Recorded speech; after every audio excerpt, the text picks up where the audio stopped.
и викам да дойдем да го снимаме. Това е много нален завой. Аз нарочно минах така. Агенция за пътна безопасност.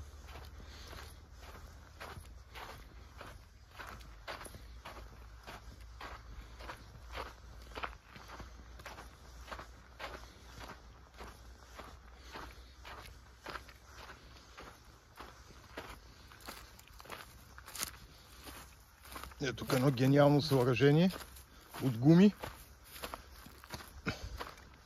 Пясъка създава предпоставки за поднасяне на автомобилите, но те до тук не стигат. Ето, вижте, явно фарове, брони. Сега ще ви покажем един от най-опасните забой, който е преди село Попенци. Сигурно, не сигурно, със сигурност, тези, които идват от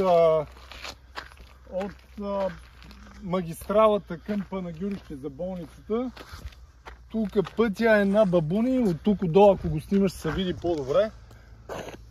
Хората трябва да го минат с не повече от 20 км, иначе ще скачат зад мантинелата. Вижте сега как намалява този човек. Снимай тук. Леко, леко.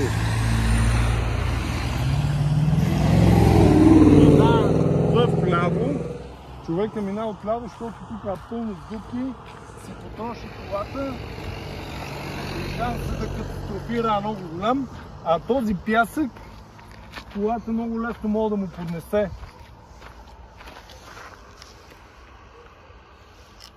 До прасето с магистралите, ето това прасе, къде се фали и прави пътища и магистрали, и до Агенцията за пътна безопасност, АПИ. Малко са ви парите. Нямам против да взимате, снимай как камиона сега ще мине, снимай. Вижте откъде минава камиона, вижте какво прави.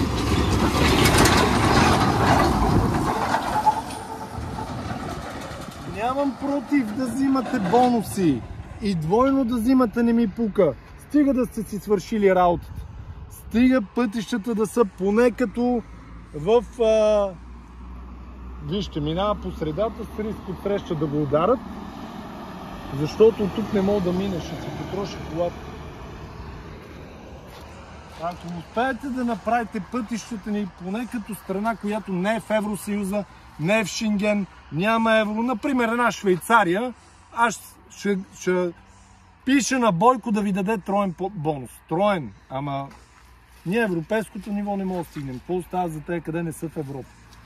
Това е ужас, това е ужас. Всеки, който ходи до болницата в Панагюрище, се сблъска с това.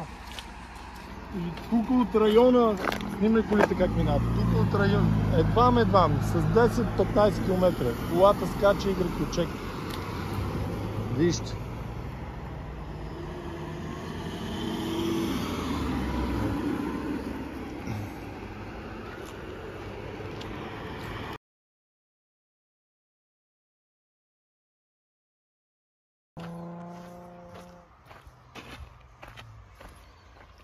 Половин метър от пътя не стига, че ми е с пясък, и то пясък на слън.